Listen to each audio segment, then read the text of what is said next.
विपक्ष में लंबे अरसे के बाद सटीक वक्ता की भरपाई करती दिखी प्रियंका प्रभावी तरीके से पहले संबोधन में रखी अपनी बात। लोकसभा में संविधान पर चर्चा के दौरान वायनाड से पहली बार संसद पहुंची कांग्रेस नेता प्रियंका गांधी वाड्रा ने संयम, परिपक्वता, ज्वलंत मुद्दों से जुड़ाव के साथ मर्यादा की लक्ष्मण रेखा में रहते हुए प्रभावी तरीके से अपनी बात रखकर सदन में सबका ध्यान खींचा।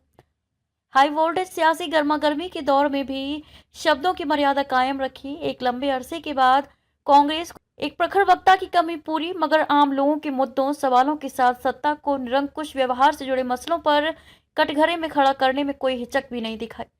संसदीय शिष्टाचार की परिधि में रहते हुए विशुद्ध सहज हिंदी की अपनी संवाद शैली के जरिए प्रियंका सदन में एक लंबे अरसे बाद कांग्रेस को एक प्रखर वक्ता की कमी पूरी करने की उम्मीद के रूप में नजर आई। रक्षा मंत्री राजनाथ सिंह ने कांग्रेस पर जमकर साधा निशाना। संविधान की 75 वर्ष की गौरवशाली यात्रा पर चर्चा की शुरुआत करते हुए रक्षा मंत्री राजनाथ सिंह की कांग्रेस पर जिस तरह का धुआंधार हमला करते प्रहार किया था, उसके बाद मुख्य विपक्षी दल कांग्रेस की ओर से कटु पलटवार की उम्मीद की जा रही थी। मगर प्रियंका ने वेदों, पुराणों, उपनिषदों के सभी धर्मों के ग्रंथों में वाद विवाद और संवाद का उल्लेख कर बहस को देश की संस्कृति बताकर शुरुआत में ही सत्ता पक्ष को नरम कर दिया।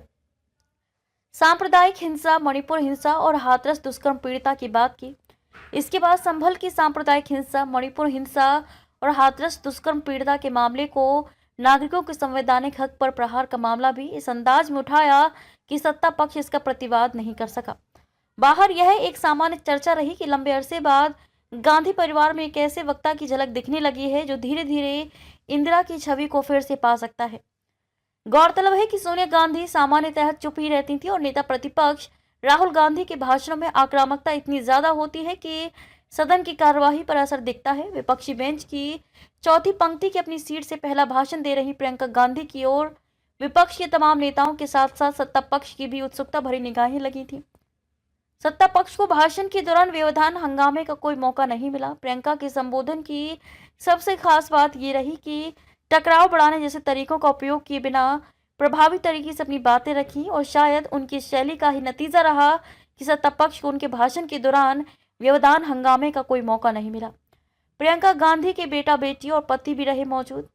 प्रियंका का संबोधन खत्म हुआ तब लोकसभा में नेता विपक्ष राहुल गांधी चलकर उनके पास गए और गले लगाते बधाई दी। कांग्रेस नेता विपक्षी खेमे के तमाम सांसद भी उनके संबोधन की प्रशंसा करते हुए प्रियंका को बधाई देते हुए दिखे। कांग्रेस अध्यक्ष मल्लिकार्जुन खड़गे, पार्टी की पूर्व अध्यक्ष सोनिया गांधी, प्रियंका के पति रॉबर्ट वाड्रा तथा बेटे रेहान चर्चा की शुरुआत से ही उनका पहला भाषण सुनने के लिए दर्शक दीर्घा में मौजूद थे।